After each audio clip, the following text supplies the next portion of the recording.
Mas dan saudara semua. Sebelum memulai kegiatan PI 2 ini dengan baik, selanjutnya kita buka kegiatan hari ini dengan bacaan basmalah bersama.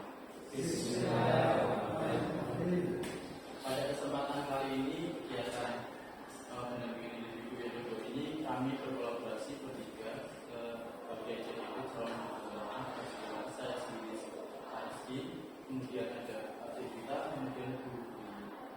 Kami bertiga pada kesempatan kali ini akan membahas tentang visi guru dan merasa. Selanjutnya kami persilakan untuk Bapak Ibu Devin melanjutkan.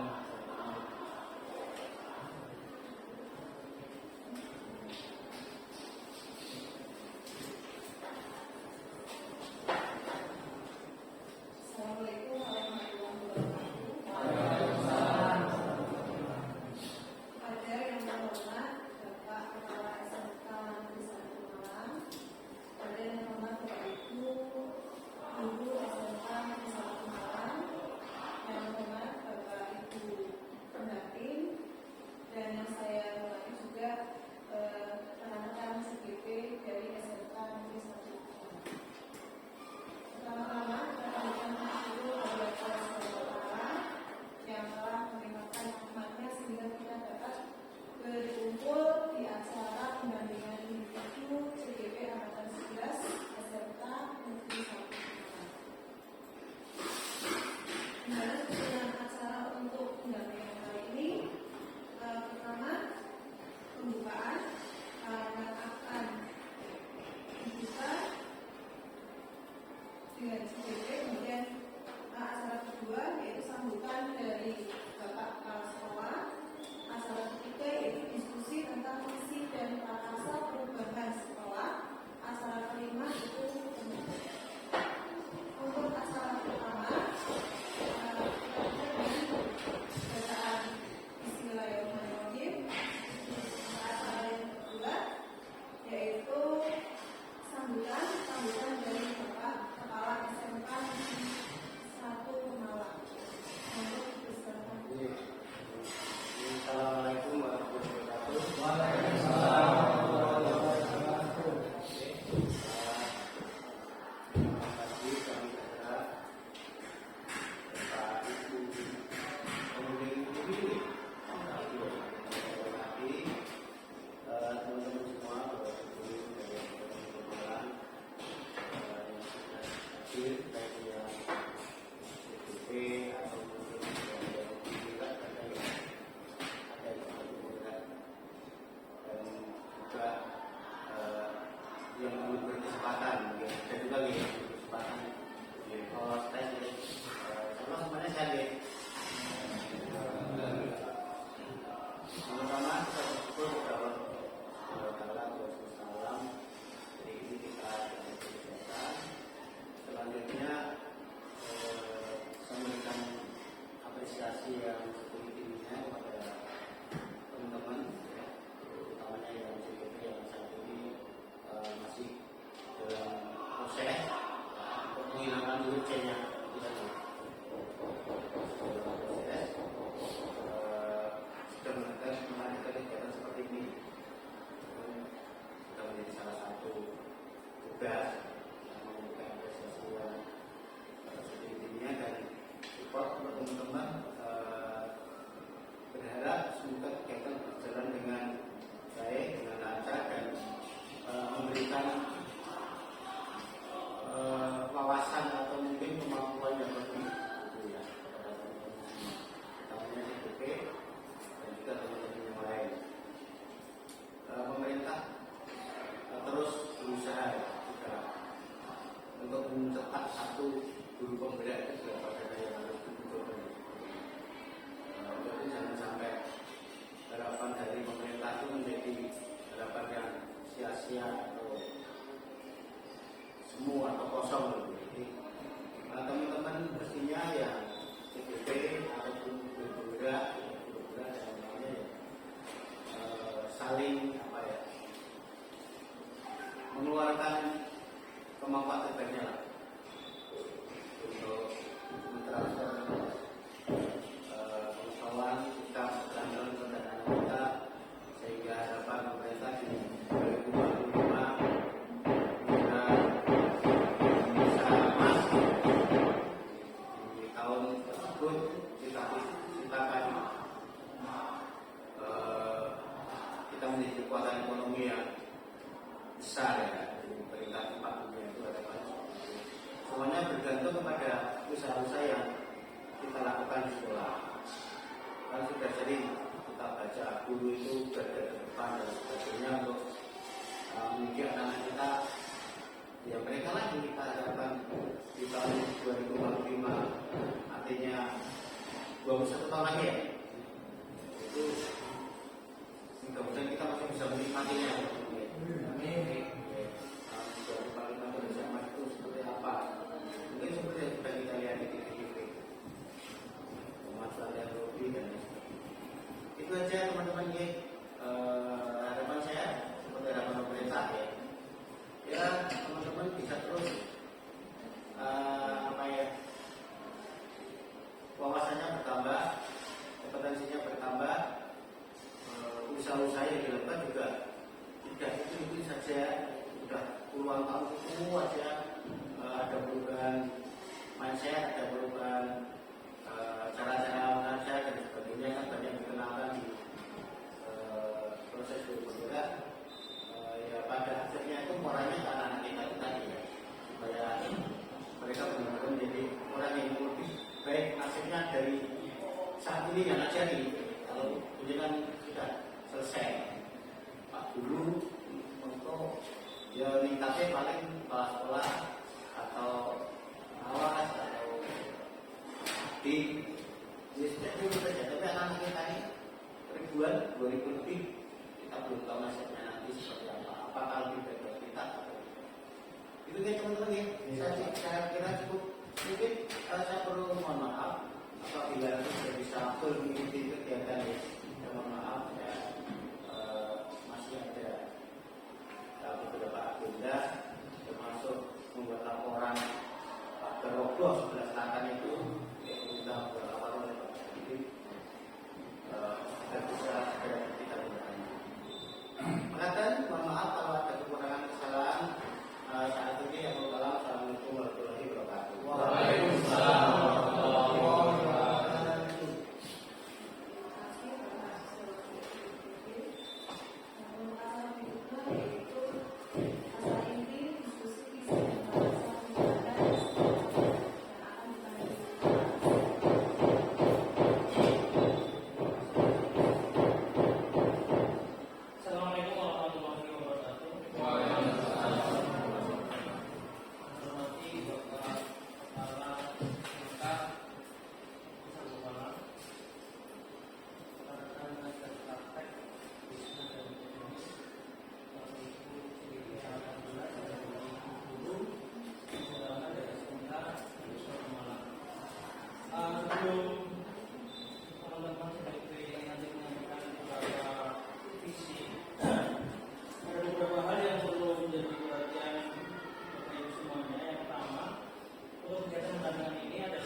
Barangkali ditambahkan ketika ada perusahaan visi-misi sekolah kedepannya.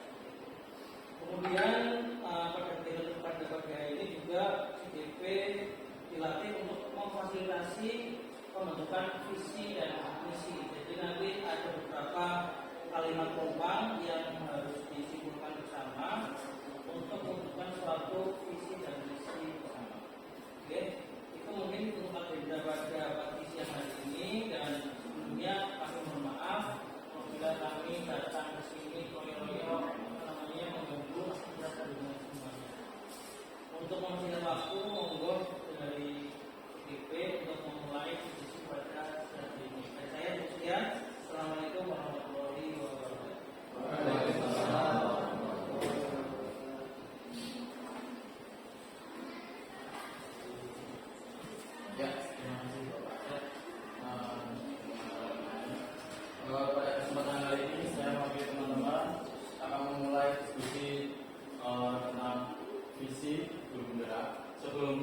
melanjutkan diskusi, kami bertiga akan membacakan sedikit puisi karya Bapak Pertama Kedua Ibnu Soekarno secara gamblang.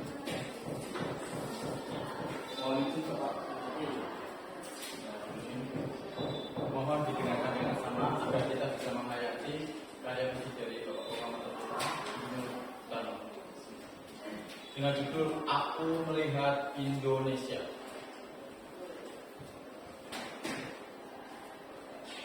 Jikalau aku berdiri di pantai ini, aku mendengar lautan Hindia bergelora.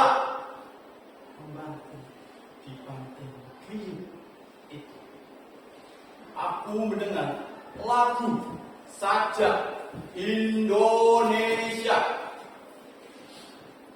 Jika aku melihat sawah yang menguning menghijau, aku tidak melihat lagi batang-batang padi yang menguning menghijau, aku melihat Indonesia. Jikalau aku melihat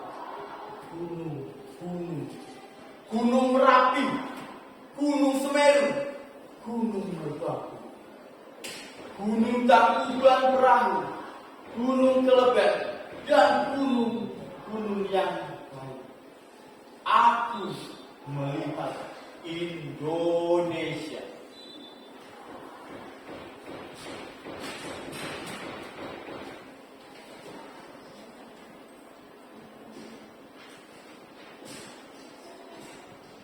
Jikalau aku mendengarkan lagu-lagu yang merdu dari Batam, bukan lagu-lagu Batam yang kudengarkan. Aku mendengarkan Indonesia. Jikalau aku mendengarkan panggung Palaran, bukan lagi panggung Palaran yang kudengarkan.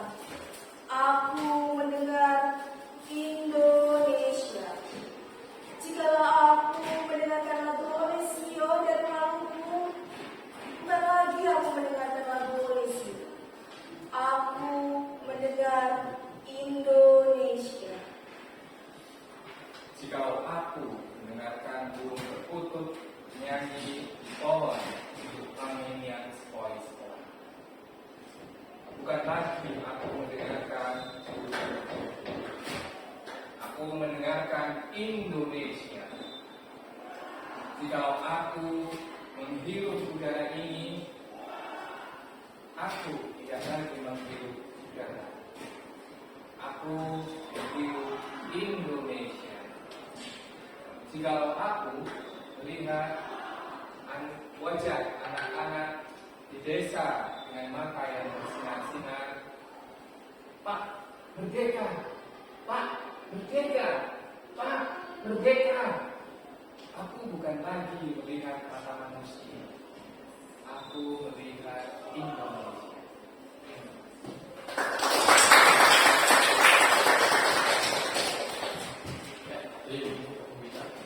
Mungkin Bapak Ibu teman-teman sudah memperhatikan puisi kami. Jadi analisis dari puisi yang saya bacakan, Pak Devita bacakan, kemudian Bu Giri bacakan adalah puisi ini menggambarkan tentang harapan, aspirasi, cinta tanah air serta semangat seorang pemimpin untuk mencapai membangun Indonesia yang lebih baik. Nah, maka dari itu pada kesempatan kali ini kami ingin bersama Bapak Ibu semua berkolaborasi untuk membahas tentang visi, tentang guru penggerak, kemudian tentang mimpi murid di sekolah seperti apa yang akan diinginkan Bapak Ibu semua. Nanti kami juga membimbing Bapak Ibu untuk mengisi kalimat lengkap. Monggo nanti diisi untuk sesuai dengan pemikiran Bapak Ibu semua, pendapat Bapak Ibu semua diisi agar bisa mencapai visi yang diharapkan, terutama nanti tentang menjurus ke visi sekolah.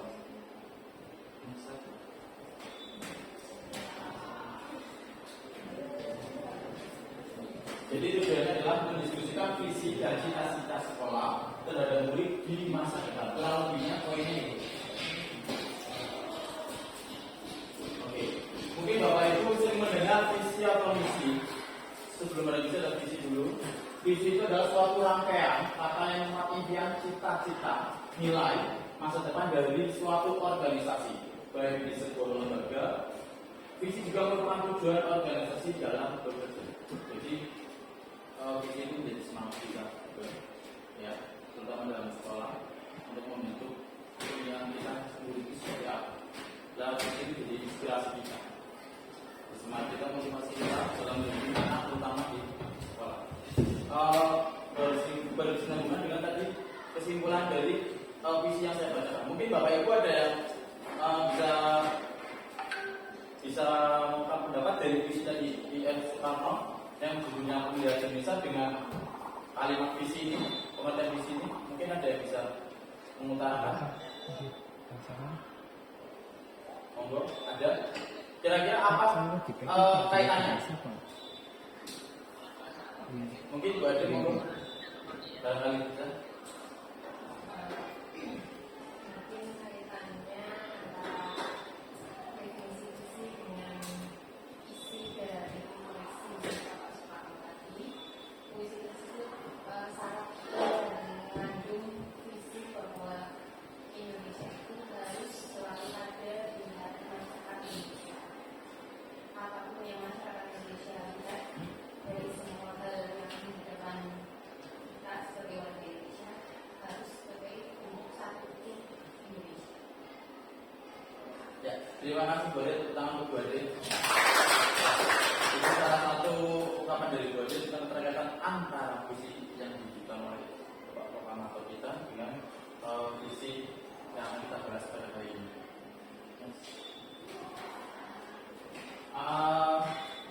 Selanjutnya saya akan menampilkan visi dari sekolah kita yang di satu nama, yaitu bisa dilihat Bapak semua, terwujudnya lulusan berkarakter mulia, kemudian sesuai dengan teknologi industri dan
terutama pendidik, kita memimpikan murid yang seperti apa? Panjenengan semua mungkin punya impian ingin menjadikan muridnya seperti apa?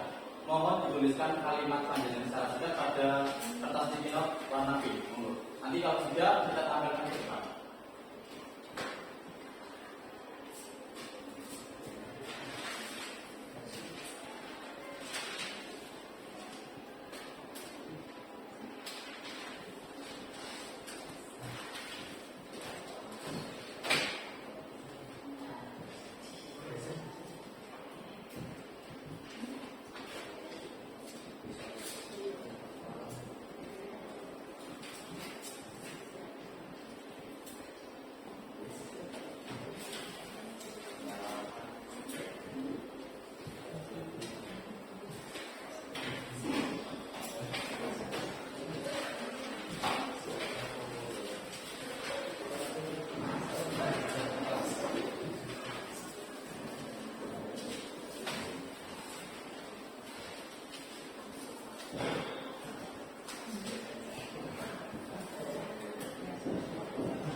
Yang kemarin sudah semua Bapak Ibu? Sudah semua?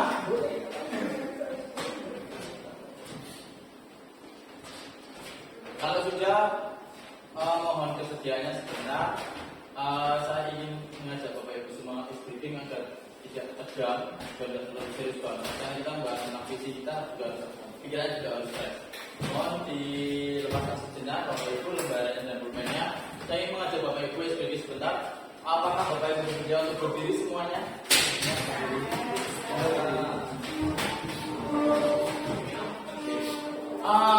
Ini biasa anak juga banyak tegang.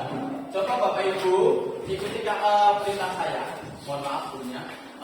Ini juga sebenarnya menyambung dengan materi yang pernah saya ajarkan. Jadi coba kali ini pada saya ingin mengajak Ibu, Bapak Ibu berlatih pernapasan. Tapi dengan kalau dalam karena ini mapel saya kedua seni budaya seni musik, kami ada namanya materi vokal dan juga dari pernapasan. Nah, sekarang saya mengajak Bapak Ibu semuanya coba Bapak Ibu tarik nafas dulu, relax, keluarkan, oke, seperti itu. Tapi yang kedua, perintah yang benar adalah Bapak Ibu tarik nafas, tapi keluarkan pakai mulut, pakai kanan dengan cara bergesis, kayak ban bocor. Tapi ada ketentuannya, tidak boleh sekali habis. Contoh kayak ban bocor. Jangan seperti itu. Yang kedua, diirit-irit sepanjang mungkin. Itu yang lebih baik. Tapi kalau nggak kuat, jangan dipaksa Bapak Ibu. Jangan dipaksa cengap-cengap ya. Nah, yang sama berarti oke. Siap ya Bapak Ibu, tarik nafas dulu, relax. Sama lagi, yang keluar bisnis pakai mulut saja. Jangan pakai yang lain bisnisnya. Oke, coba siap. Tarik nafas. Relax, keluarkan pakai bisnis mulai. 1, 2, 3, 4. 5, 6, 7, 8, 9, 10, 12, 13, stop. Stop. Oke, tadi dan pulangan nanti kayak. Oke. Terima kasih Bapak Ibu. Itu salah satu metode saya untuk menenangkan anak biar kita latihan nafas juga. Nah, pada intinya breathing-nya sebenarnya ini sekarang ini. Dengan tidak saya ada hanya untuk awal saja. Dengarkan kalimat apa yang saya bilang. Daripada dengan semua dengar kalimat apa yang saya bilang.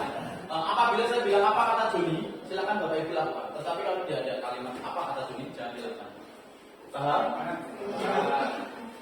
Oke. Apa kata Joni, Bapak Ibu pegang rambut. Apa kata Joni pegang kedua telinga. Apa kata Joni tangan kanan ke atas, tangan kiri ke atas. Iya. Cukup sekian SDG-nya biar Bapak implementasi. Yang mau bisa kita yang ke selanjutnya.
Kemudian yang kedua, kita percaya bahwa murid adalah setiap siswa berpotensi dan bernilai, mereka punya keistimewaannya masing-masing ya. Semua siswa itu mempunyai keunikannya masing-masing. Jadi kita yang harus berpesan pada siswa. Jadi kita yang harus mengetahui karakter siswa. Yang kedua, kita percaya bahwa individu yang unik dan khas dan generasi penerus bangsa. Kemudian kita percaya bahwa murid adalah subjek yang harus berperan dalam masyarakat. Kita juga mempercayai bahwa siswa yang mempunyai keistimewaan.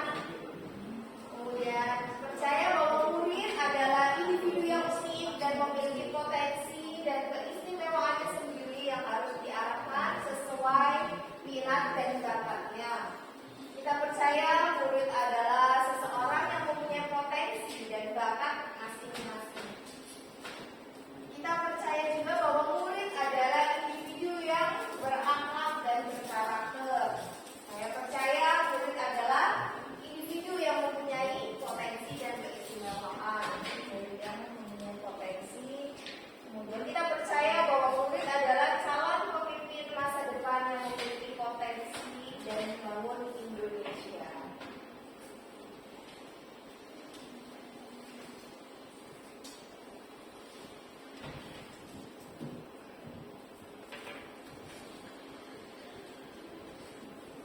Ya, kami lanjutkan Bapak Ibu secara lanjutan untuk membaca kalimat yang sudah Bapak Ibu isi dari yang ketiga, yaitu di sekolah kita mengutamakan apa? Yang pertama, Bapak Ibu mengisikan, mohon perhatiannya, ada karakter dan keterampilan dan skill. Oke, sesuai dengan tadi menjurus definisi ya. Kemudian yang kedua ada yang tulisan di sini, di sekolah kita mengutamakan keamanan, keamanan dan kebahagiaan. Kemudian dua, tugas dan tanggung jawab. Kemudian ada yang menuliskan kembali, belajar itu menyenangkan. Oke, berarti di sekolah kita lagi mengutamakan belajar yang menyenangkan di Bapak Ibu. Kemudian lanjut, pembelajaran yang berpihak pada murid sesuai dengan kebutuhan mereka. Oke, itu kalau menurut pemikiran pribadi kita harus berpihak pada murid sesuai kebutuhan yang dibutuhkan oleh murid. Kemudian lanjut, di sini ada yang menuliskan kedisiplinan, kenyamanan untuk semua. Oke, benar Bapak Ibu, kita sebagai guru juga ingin kondisi yang nyaman untuk kita semua, terutama warga sekolah, dan cuma guru, tapi semua warga sekolah. Selanjutnya, sekolah saya mengutamakan pembelajaran yang berfokus pada peserta didik. Oke, berarti bukan teacher center lagi ya, tapi harus murid. Kemudian lanjut, di sekolah mengutamakan adab dan mutu pendidikan. Oke, lanjut selanjutnya, kebersamaan dan kekeluargaan toleransi. Ini lebih ke ya, lebih ke saling menghargai dan menghormati. Selanjutnya lagi, di sekolah kita mengutamakan pembelajaran yang menyenangkan. Oke, sampai sama. Dan mengutamakan pembelajaran yang berpihak pada murid. Yang sama, di sekolah saya juga mengutamakan pendidikan karakter. Oke, itu poin yang juga penting karena kita di sekolah profil pelajar Pancasila itu juga dijelaskan tentang pendidikan karakter. Kemudian pembelajaran yang berpihak pada murid yang disesuaikan dengan kebutuhan. Sama, intinya berpihak pada murid. Moga selanjutnya pada kita untuk yang kalimat tentang yang keempat bisa dibacakan. Baik, terima kasih. Sayangnya giliran saya juga ini. Oke, saya ini kelihatannya dokumentasi saja. Barangkali BPK khawatir aduh, karena beli saya kok nggak ngomong-ngomong. Karena Bu, saya dapat giliran. Selanjutnya ini Pak Sirsana. Yang keempat saja kita, kalimat nomor keempat. Kalimat keempat yang ketiga. Tempat murid di sekolah kita sadar betul bahwa warna apa? Ayo, warna apa? Ayo. Warna apa sih Pak Ibu? Ini ya, kita cek satu persatu. Murid di sekolah kita sadar bahwa belajar itu menyenangkan. Mereka sadar. Kemudian murid di sekolah kita sadar bahwa sopan santun, akhlak mulia yang harus dijunjung tinggi. Kemudian mereka juga sadar bahwa penguasaan konten materi tidak cukup kalau tidak dibarengi dengan soft skill, terutama karakter. Betul sekali, mantap nih. Kemudian mereka juga sadar betul bahwa sekolah adalah orang tua kedua, orang tua ideologis. Saya menyebutnya orang tua ideologis untuk mengubah perilaku menjadi perilaku lebih baik lagi. Kemudian murid di sekolah belajar dan mengembangkan potensi dirinya serta mengubah perilakunya menjadi lebih baik. Kemudian belajar adalah hal yang utama. Sekolah tempat untuk jalan mencapai cita-cita. Murid di sekolah kita sadar betul bahwa sekolah adalah tempat yang dapat mengubah diri mereka menjadi lebih baik, lebih bernilai. Bisa untuk curhat juga, curhat dong, curhat dong ah, yo ini. Sekolah saya, rumah kedua mereka untuk mengubah perilaku menjadi dan mengembangkan potensi. Murid di sekolah kita sadar betul bahwa sekolah saya, rumah kedua mereka ini rata-rata sudah mantap sekali ini, sudah.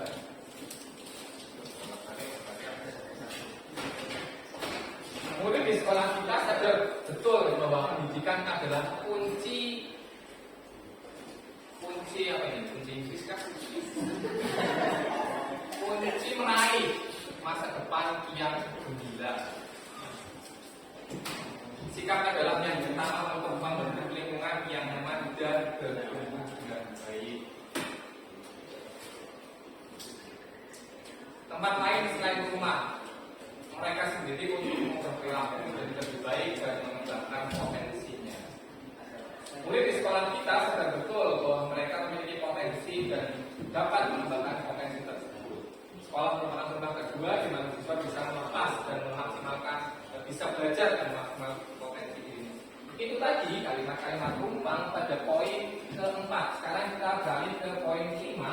Kita warga di sekolah ini yakin untuk apa? Berkolaborasi. Berkolaborasi ini ternyata salah satu kunci yang penting di dalam pendidikan. Berkolaborasi dalam mewujudkan pendidikan yang berpihak kepada siswa atau menghamba pada siswa, serta memaksimalkan sumber daya yang ada. Yakin berkolaborasi dalam mewujudkan pendidikan yang berpihak pada siswa. Yakin untuk berkolaborasi dengan mewujudkan pendidikan yang berkembang. Yakin warga di sekolah ini yakin untuk berkolaborasi dalam mewujudkan pendidikan yang berpihak pada siswa. Mewujudkan pendidikan yang berpihak pada siswa ini rata-rata juga menyatakan berpihak dan menghamba pada siswa, mendukung satu sama lain dan bekerja keras untuk mewujudkan cita-cita, bekerja sama demi terwujudnya cita-cita bersama. Bekerja sama menjadikan pembelajaran yang berpihak pada siswa, bisa mewujudkan lulusan yang berkarakter mulia dan saling berkolaborasi, dapat secara bersama-sama mewujudkan visi sekolah dan misi sekolah, dapat berkolaborasi untuk mencapai pendidikan yang utuh, tidak terpecah, serta berpihak kepada siswa, berkolaborasi dalam mewujudkan pendidikan, dan yang terakhir adalah saling berkolaborasi untuk mewujudkan cita-cita pendidikan. Nah, rata-rata Bapak Ibu itu menuliskannya sudah sesuai dengan apa yang diharapkan, yaitu berkolaborasi dan berminat kepada siswa. Lanjut yang terakhir, kita dan warga di sekolah ini paham bahwasanya bekerja sama itu penting. Murid adalah generasi penerus bangsa yang harus dididik, diarahkan potensinya. Keberhasilan sekolah adalah bila mampu mencetak alumni yang memiliki profil manusia Pancasila. Kolaborasi dan kerjasama seluruh elemen di sekolah dapat berdampak positif untuk sekolah. Murid adalah generasi penerus bangsa yang harus dididik dan diarahkan untuk memaksimalkan potensi agar menjadi manusia cerdas, berbudi luhur dan bermanfaat. Siswa penerus bangsa yang harus diarahkan untuk memaksimalkan potensinya. Kita dan guru di sekolah ini paham bahwa murid adalah generasi penerus bangsa yang harus dididik dan diarahkan untuk memaksimalkan potensinya. Kemudian generasi penerus yang harus dididik diartikan untuk memaksimalkan potensi. Kita dan warga sekolah paham bahwa murid memiliki potensi yang akan menjadi generasi penerus bangsa yang hebat. Memaksimalkan potensi siswa dan menjadi manusia yang cerdas, berbudi luhur dan bermanfaat bagi diri sendiri dan orang lain di sekitar. Kita dan warga di sekolah paham bahwa untuk mewujudkan cita-cita kita harus saling berkolaborasi. Dengan sama dijinjing, berat sama dipikul. Guru tidak hanya mengajar, namun juga mendidik. Pendidikan yang berkarakter akan terus selalu menjadi pegangan untuk dapat mewujudkan Indonesia yang lebih maju.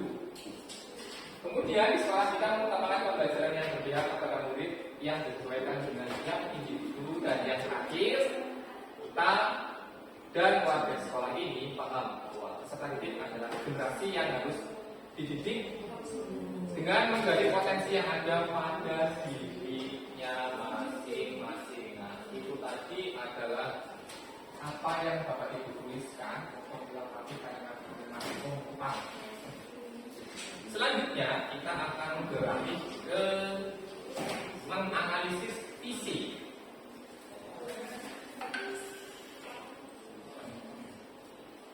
Menganalisis visi. Kita akan detail, kita akan kupas lebih mendalam secara utuh apakah visi sekolah kita selama ini sudah selaras dengan cita-cita kita untuk murid. Dan yang kedua, adakah sekiranya yang ingin disesuaikan atau ditambahkan dari visi sekolah kita.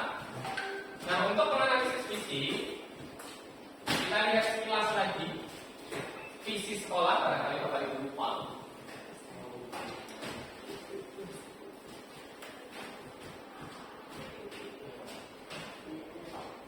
Nah, ini adalah visi SMKN 1 Bapak Ibu.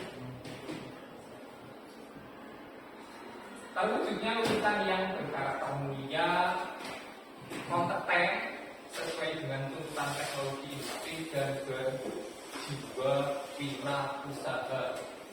Nah, apakah visi sekolah kita ini sudah selaras dengan cita-cita kita untuk murid? Nah, ini terlihat kita bisa melakukan komparasi, ya Bapak Ibu, dengan apa yang Bapak Ibu tuliskan tadi melalui kalimat penumpang itu. Ternyata visi SMKN 1 Pemalang itu selaras dengan apa yang Bapak Ibu tuliskan. Yang kolaborasi, ada teknologi juga, dan kaitannya dengan karakter. Nah, selanjutnya Bapak Ibu, setelah kita menganalisis visi dari apa yang Bapak Ibu tulis dan apa yang kita lihat visi dengan visi sekolah, melengkapi lagi, sekali lagi saya akan merepotkan Bapak Ibu, mohon maaf nanti Bapak Ibu maju mundur cantik lagi untuk mengisi kalimat yang ada di depan. Nanti kita akan berikan post-it seperti biasa, nanti dituliskan di depan. Nah, perilaku yang mencerminkan visi sekolah. Nah, kalau kita sudah meyakini bahwa visi sekolah itu sudah sesuai dengan apa yang kita idam-idamkan, dengan apa yang kita ucapkan, dengan apa yang kita lambungkan ke langit. Terwujudnya lulusan berkata kemudian kompetensi lulusan sektor industri dan wirausaha. Menurut Bapak Ibu, itu perilaku yang seperti apa yang perlu dilakukan, dan perilaku seperti apa yang mencerminkan murid agar sesuai dengan visi sekolah. Monggo Bapak Ibu, kami persilahkan untuk dapat mengisi di kalimat post-it yang sudah kami berikan.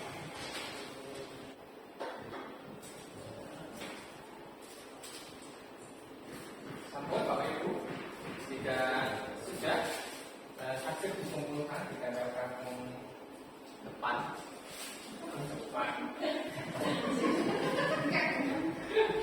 Itu buatan spane Bapak Ibu, sambut bahasanya. SD ini salah satu SD ini saya. Oke, terus.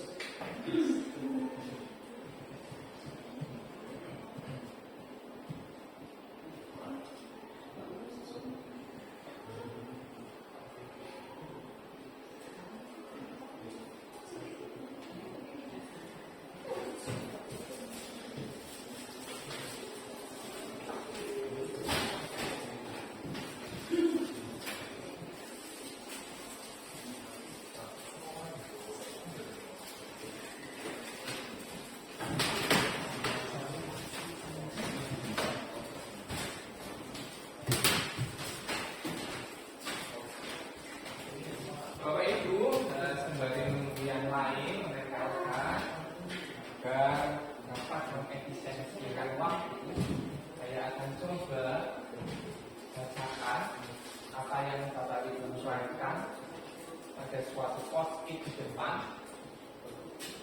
Perilaku yang mencerminkan visi sekolah, kira-kira itu perilaku seperti apa? Yang pertama, untuk guru di sini.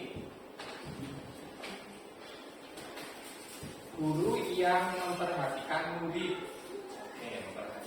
kreatif, memperhatikan proses belajar hingga mencapai pada titik bekerja. Mantap sekali ini. Kemudian murid seperti apa yang sesuai dengan perilaku yang mencerminkan visi sekolah?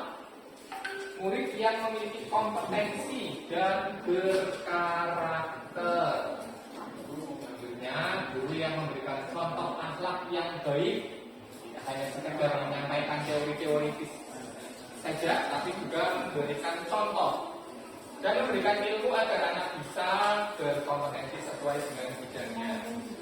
Murid yang terima prestasi, akhlak mulia dan berjiwa Pancasila. Guru yang dapat dijadikan contoh atau tauladan atau role model bagi siswanya. Contoh, tidak merokok di area sekolah. Kemudian murid yang taat akan tata tertib sekolah dan kreatif.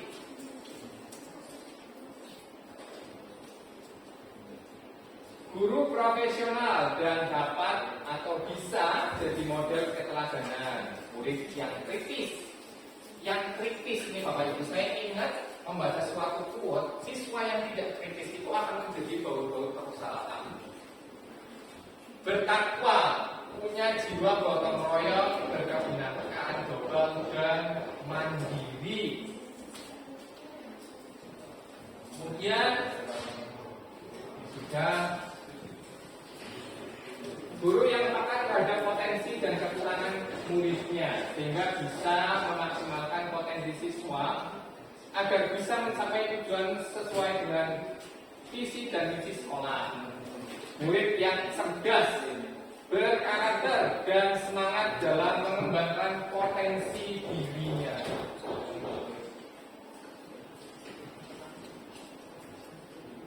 Guru yang dapat dijadikan contoh dan teladan bagi siswanya, serta murid yang mempunyai attitude yang baik dan berakhlak mulia. Guru yang mampu mengakomodir kebutuhan dan karakter siswa sehingga mempunyai akhlak mulia. Murid yang berakhlak mulia dan mampu atau kompeten sesuai perkembangan zaman. Guru yang humanis dan humoris atau dan siswa yang kreatif. Yang terakhir,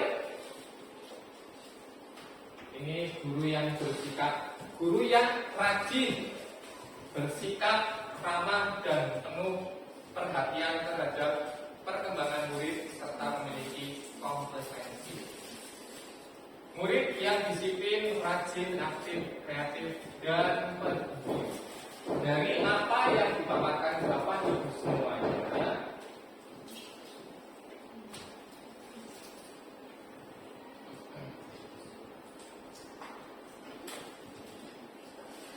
saya ingin menanyakan kepada Bapak Ibu audiens semuanya, kira-kira namun sebelum ke situ saya akan mundur beberapa langkah. Saya akan mundur beberapa langkah dulu. Pak Rizky silakan mundur ke kalimat penumpang.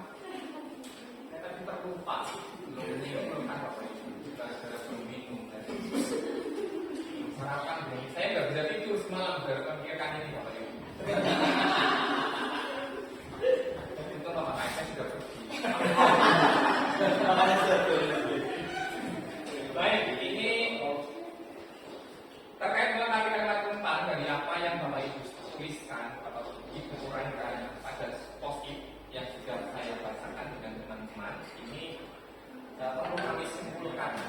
Nah, dari analisis apa yang telah kami baca terkait kalimat penumpang yang pertama, kita memimpikan murid yang seperti apa. Nah, dari yang Bapak Ibu tuliskan semuanya, saya bisa menyimpulkan bahwa sebenarnya kita memimpikan murid-murid yang kreatif,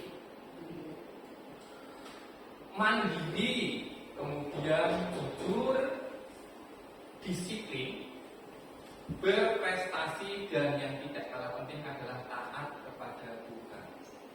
Kedua, kita percaya bahwa murid adalah, ini sekali lagi saya rangkum dari apa yang Bapak Ibu tulis, kita simpulkan bahwa kita percaya murid adalah individu yang mempunyai potensi dan keistimewaan tersendiri yang harus diarahkan sesuai dengan minat dan bakatnya untuk mencapai kebahagiaan dan keselamatan di masa depan.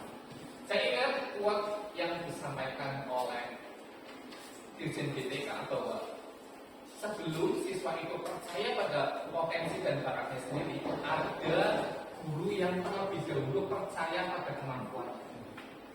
Ketiga, di sekolah kita mengutamakan, ini agak cukup panjang, saya minum dulu.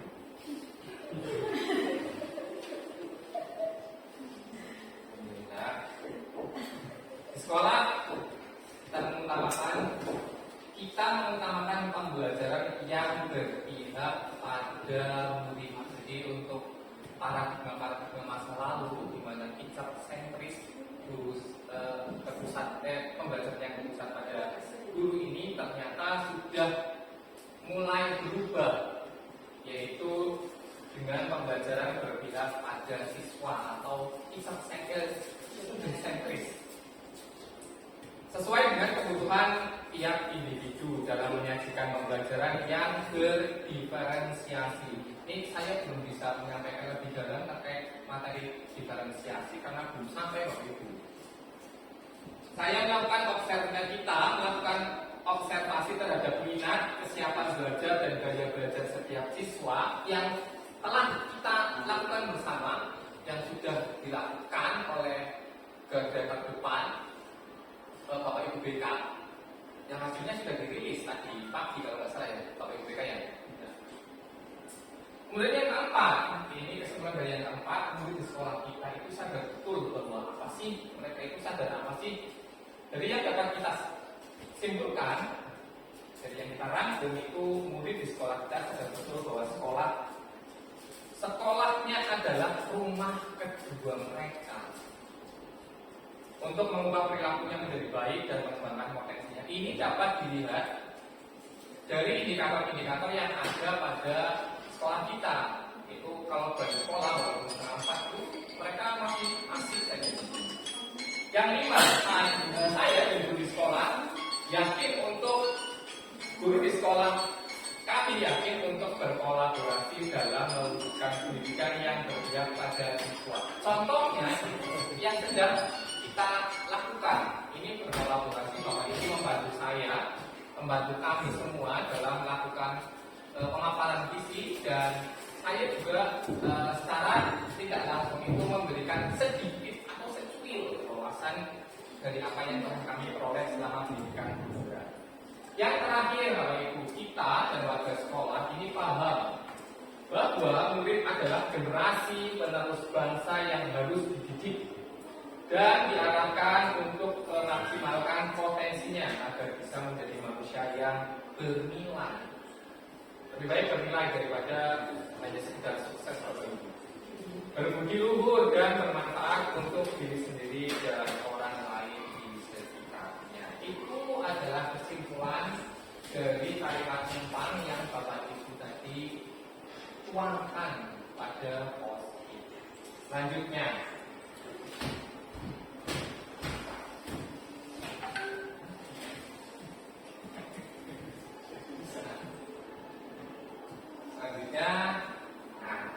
setelah kita berdiskusi terkait dengan visi, apakah perilaku apa yang sekiranya sesuai dengan visi sekolah, selanjutnya kami akan membahas visi CCP, visi kami selaku CCP. Ini gimana ini bacanya ini? Sendiri-sendiri atau baca semua? Oh sendiri-sendiri bawa. Tadi saya sendiri di bawah itu nanti misalnya baca sendiri. Kering. Ini saya nih. Ini terwujudnya peserta didik yang berakhlak mulia, unggul dalam prestasi, mandiri, kreatif, kolaboratif, serta menguasai teknologi. Selanjutnya, Mbak Billy.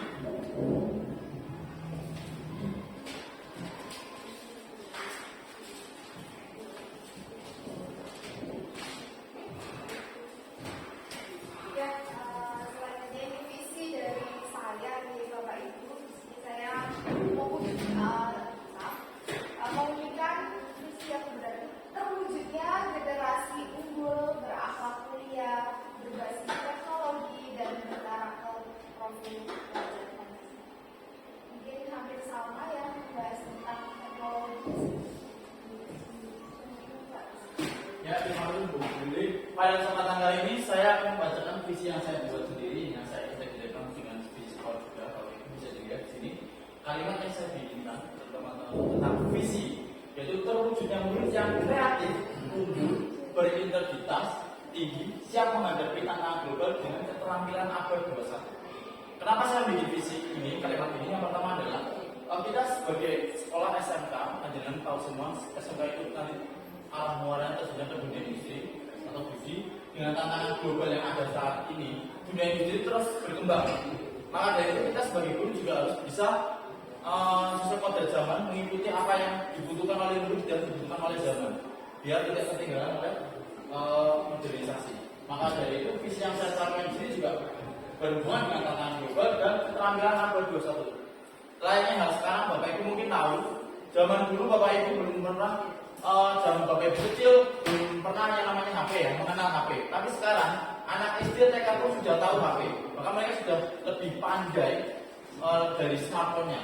Maka dari itu saya tambahkan pada keterangan visi di sini adalah keterampilan bahasa 21.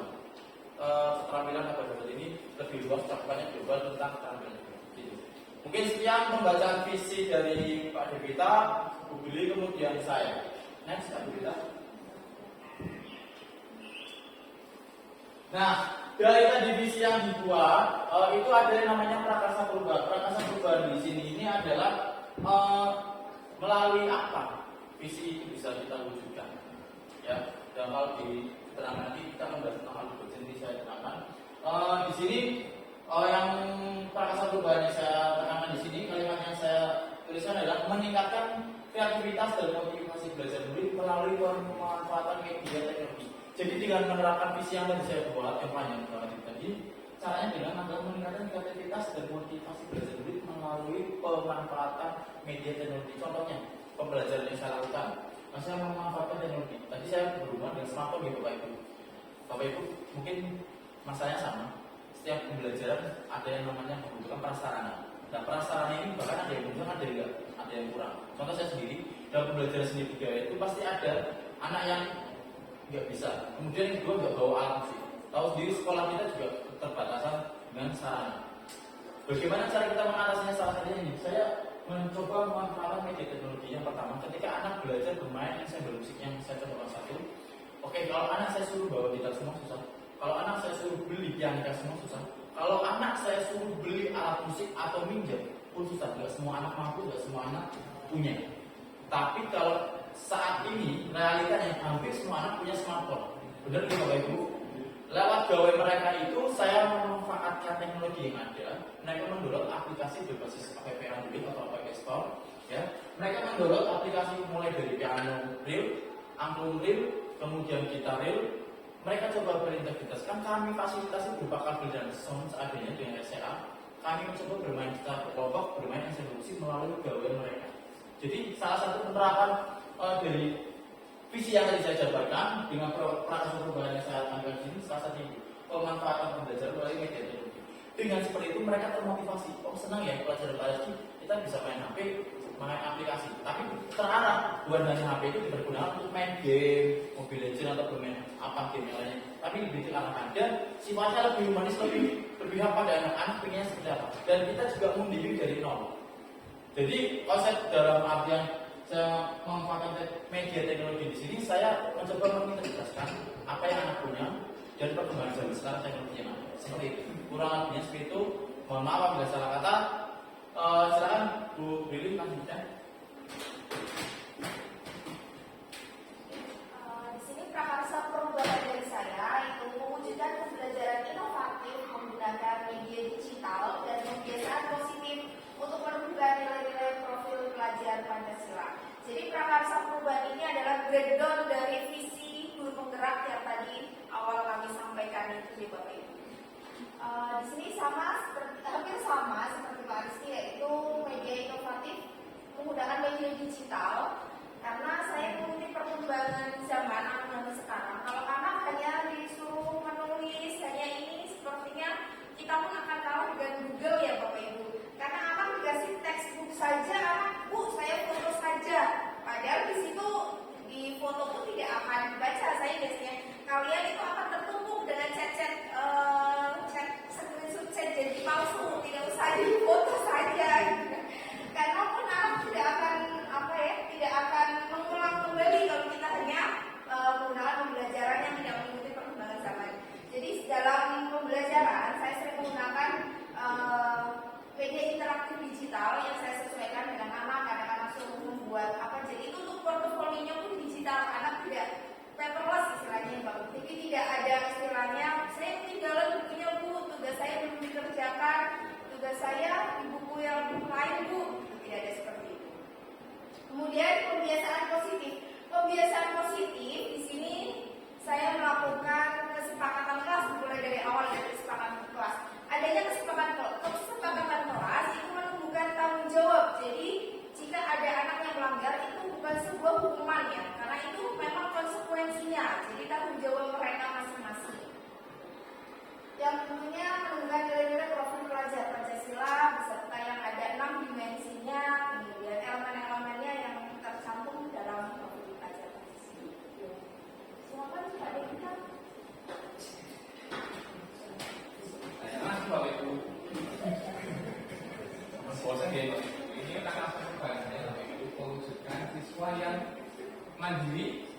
dan kolaboratif melalui pembelajaran berbasis teknologi. Nah, apa Bapak Ibu ya? Nggak lagi dulu Bapak Ibu.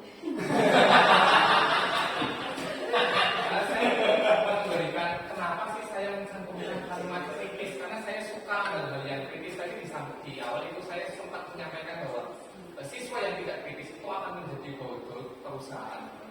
Saya akan berbagi cerita ini pengalaman saya sendiri, di mana seorang generasi alfa begitu kritisnya. Seperti ini Bapak Ibu, tetangga saya itu waktu itu bangun rumah, terus ada anak kecil karena tahu saya ini bekerja sebagai guru, mengajak tanya ke saya, Om, Om, apa waktu gue bapak ya harus simak. Ini kalau saya bukan guru, saya kamplang Bapak Ibu. Wah, jadi kalau tak singkat tapi saya mengimplementasikan apa ya? Masa guru kayak guru sing kamplang baca lakon. Hanya saya berpikiran ini anak kok punya pertanyaan yang anak seusianya itu tidak menanyakan hal serupa. Ini kan kalau orang umum, orang pada umumnya kan tahu bahwa itu kan benda mati dan tentu saja nggak punya orang tua. Tapi anak ini muncul pertanyaan seperti itu. Maka saya juga memvalidasi nih. Saya kaji lebih dalam.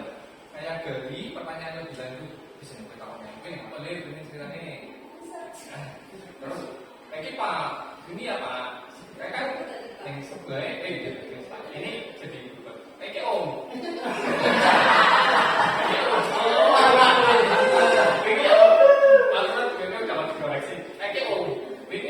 Soalnya ini pas lagi nyawang bapak tukang kayak tukang bangunan anak bapak tukang nonton ansane konjot waktu terus barang jujurnya waktunya tukangnya ngomong aja sini ya saat ini.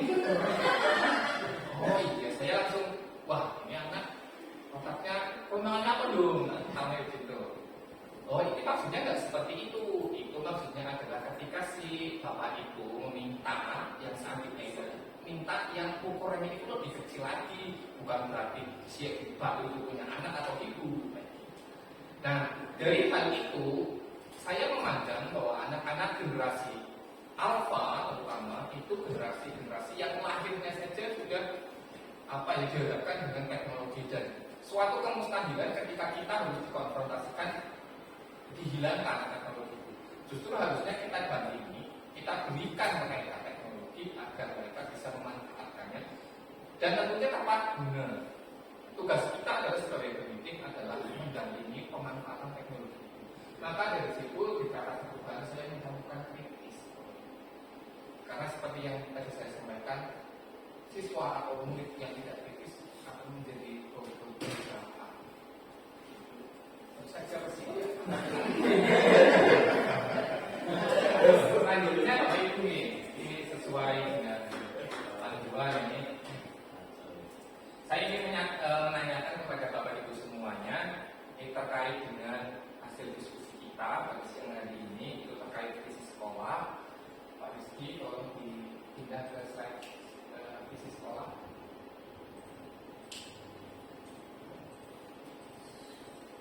Nah, Bapak Ibu, menurut Bapak Ibu,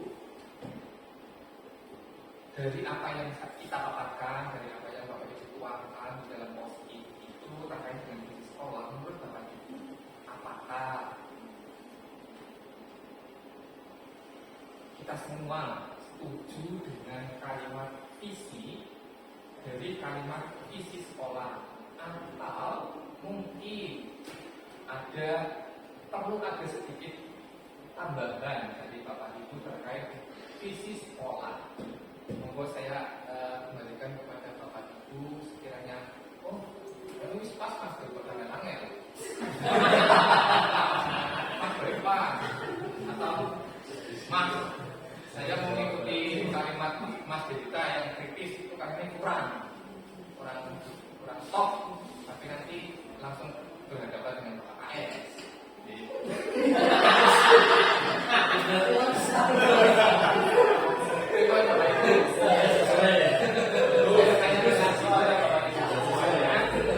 Apakah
kira dari yang Bapak Ibu dan jawaban dari posisi itu sudah sesuai masuk ke dalam visi disimpulkan sudah belum? Kira-kira sudah selaras kira-kira?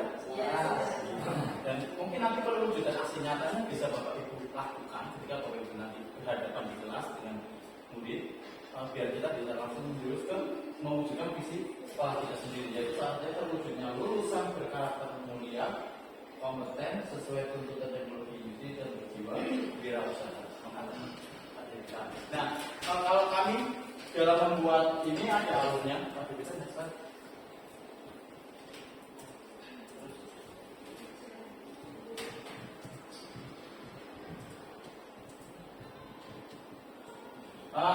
Dalamnya ada prosesnya namanya inquiry apresiatif, yaitu untuk dapat mewujudkan di sekolah impian dan melakukan perubahan, maka perlu sebuah pendekatan atau paradigma. Jadi inquiry adalah paradigma. Pendekatan ini dipakai sebagai alat untuk mencapai tujuan, yaitu paradigma, yaitu inquiry apresiatif atau bisa disingkat dengan IA. Ya, yang ini dikenal sebagai pendekatan manajemen perubahan yang kolaboratif dan berbasis kekuatan. Maka Bapak Ibu, jadi dalam membangun visi, dalam membuat visi, kita melakukannya dengan melalui paradigma inquiry apresiatif ini, yang dilakukan dengan melalui proses seperti kita. Yang pertama, ada alur yang namanya B, yaitu buat pertanyaan.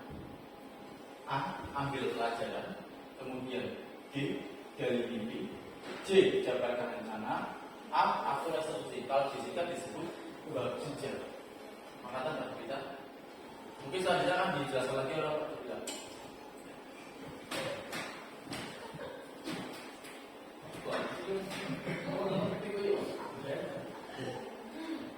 Bapak Ibu guyonan taksi nih Bapak Ibu, satu serius nih Bapak Ibu. Siapa ya? Kenapa? Begini Bapak Ibu, tadi sudah disampaikan oleh Bapak Rizky ini terkait dengan alur perubahan, betul sekali Bapak Ibu. Karena kita mengikuti pendidikan, jadi ketika kita membuat visi dan membuat pernyataan itu memang ada alurnya, ada kaidahnya, yaitu menggunakan inquiry apresiatif. Inquiry apresiatif itu apa ya Pak Rizky? Inquiry apresiatif itu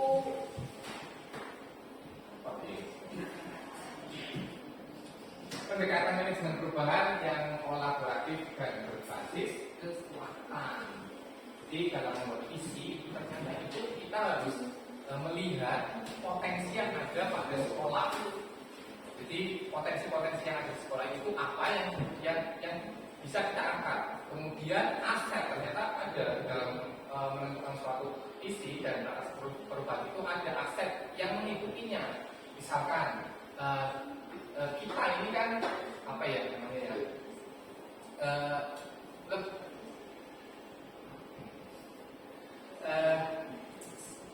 sudah terbiasa menggunakan perangkat teknologi, kemudian terkait dengan visi sekolah juga visi sekolahnya ada kaitannya dengan teknologi. Nah itu bisa menjadi suatu aset yang dapat kita apa ya namanya ya, langitkan.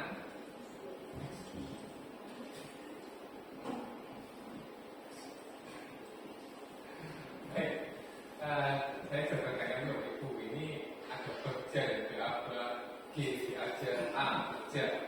B ini apa sih ini buat pertanyaan? A-nya ambil pelajaran, B-nya dari mimpi, C-nya jabarkan rencana, A-nya atur dan eksekusi. Ini tidak perlu kita jelaskan secara mendetail nih Bapak Ibu, karena bosan nih. Next saja kita langsung ke kesimpulan. Saya yakin Bapak Ibu kan kalau saya jelasin.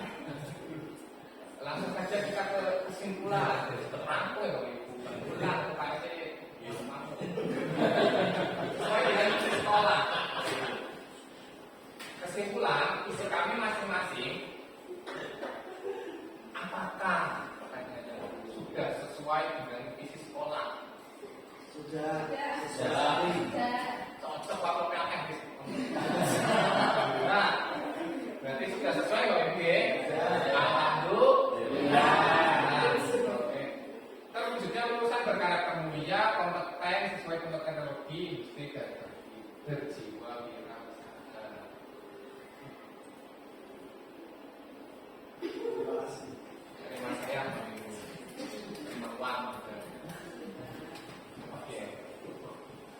Akan sampai kamu kan dibaca sendiri loh.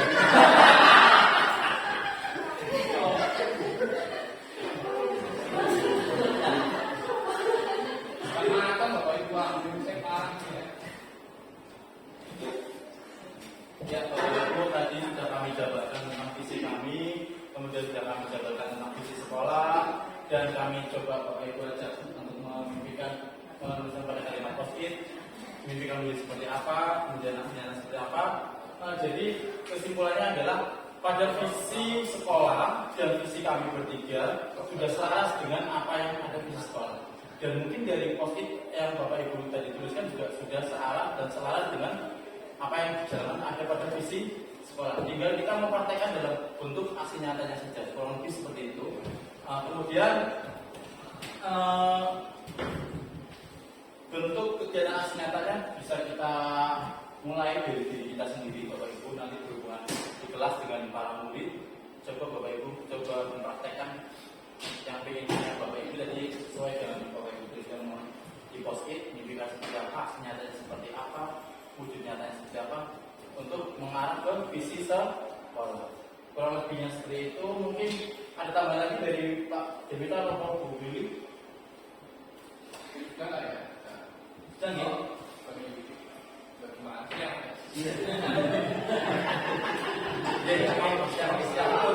Ya, Bapak Ibu, sebentar saya bacakan sebentar ucapan terima kasih. Jadi intinya jalan yang ditempuh untuk mewujudkan visi ini bukanlah jalan untuk mencari kemenangan semata. Jalan yang harus kita pilih adalah jalan kesinambungan atau keberlanjutan demi mewujudkan visi sekolah impian, ya Bapak Ibu. Maka perubahan yang positif, saya ulangi, saya katakan maka perubahan yang positif dan konstruktif harus tetap dilakukan, dan sebagai pemimpin perubahan agent of change harus terus berlatih mengelola diri dan orang lain untuk bersama-sama melakukan proses perubahan, karena kita adalah penyelaras konteks dan pembangunan koherensi perubahan. Mungkin sekian dari saya. Mohon maaf apabila ada salah kata, salah sikap, mohon dimaafkan. Akhir kala, wassalamualaikum warahmatullahi wabarakatuh.